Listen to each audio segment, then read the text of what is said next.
Hey, welcome to Film Buff Brothers, episode 2. Today we're going to be talking about underrated films. Street Trash. It's a 1985 horror film. It's a horror comedy, really. The cinematographer, he is the main go-to guy for Steadicam work in Hollywood. The film contains so much Steadicam work, I find it compelling and it works for this story. It portrays homeless people in a multi-dimensional way.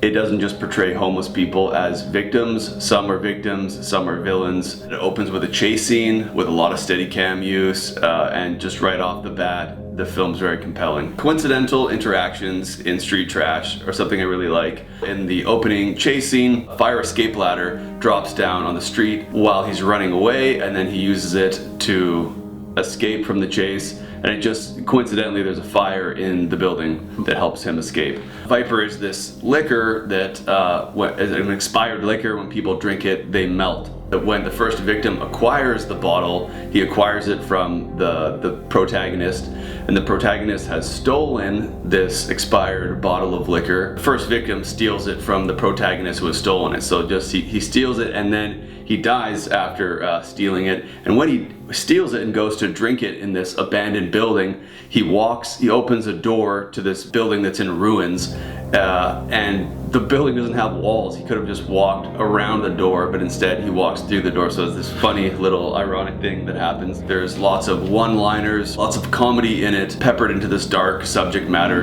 Well, what you staring at, bitch? The death scenes are very colorful. Each person who dies from consuming the liquor melts in a specific color, and other than that, there's a lot of color in the film, a lot of bright colors and primary colors. When people do die and melt, it's in such an over-the-top way and a colorful way that it doesn't make the movie scary at all. There's other dark pieces, aspects of the movie. It doesn't really need to have real blood and gore.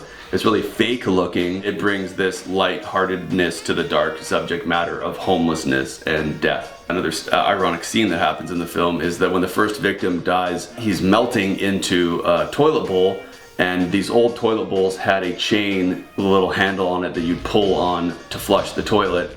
And as he's melting into the toilet, he pulls on the chain, consequently flushing himself down the toilet. Those ironic aspects of Street Trash make it interesting and funny. There's multiple storylines. There's the main storyline with the expired liquor, the storyline of Bronson, the antagonist, him being a bully and his Vietnam past. It seems to be a whole storyline on its own, and I think the film would be a lot darker if they just followed Bronson. The third storyline is Fred, the protagonist's little brother, being in love with the secretary of the junkyard which they reside. Another thing I really like is the unique and detailed set design. The junkyard, Bronson has his little clique, and then there's Freddy and his brother, and then the other kind of somewhat innocent other homeless people that reside at the junkyard. So much detail. Freddy and his little brother's house is made out of tires, and there's so many little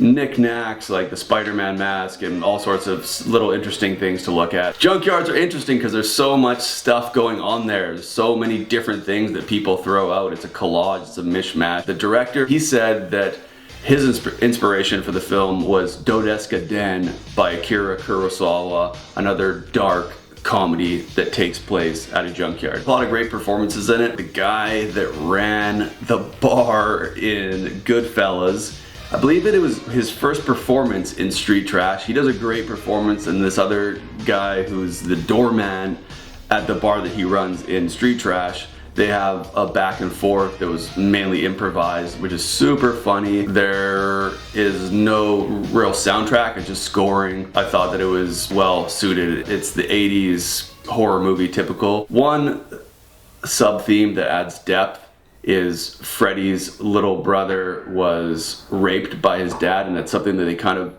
downplayed. In reality, Bronson, the main bully, is the father of the protagonist. It really just comes down to one line. Freddy says to his little brother, "Oh, you were doing some sexual act," I'm paraphrasing, "some sexual act to dad while I was watching TV in the other room." I think it could have been played into the film, but it's a little too dark. It makes the film more dramatic and sentimental than it is the way it is. However, it does add depth to the brothers who are on the street. One very dark scene, the restaurant owner, his girlfriend is drunk in an alley, and then Fred finds her drunk, takes her back to the junkyard, and the whole time she thinks he's Nick. She keeps calling him Nick, and he ends up having sex with her, and then she gets raped by a bunch of homeless guys who are watching him have sex with her. Super dark scene, makes you not like the protagonist. So I like it how the protagonist is an unlikable character and the dark subject matter is very jarring, especially amidst these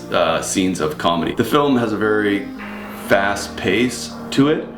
Almost every scene is compelling and there's high stakes. The junkyard owner, really good performance. He played a fairly significant bit part in several Troma films. Another crazy dark scene, which I personally don't really like, is when the guy gets his cock cut off and then people are throwing it around like a football, playing hot potato with it.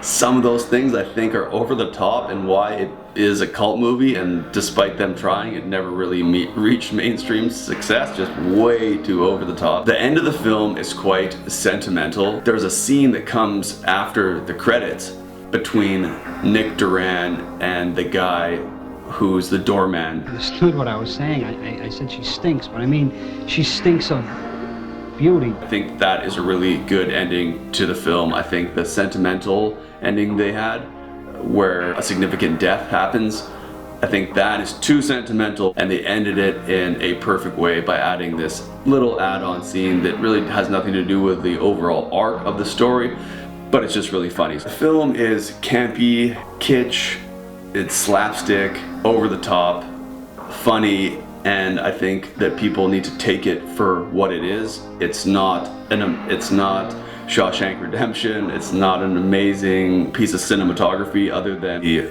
Steadicam footage. It's just a ridiculous, over-the-top, funny horror comedy.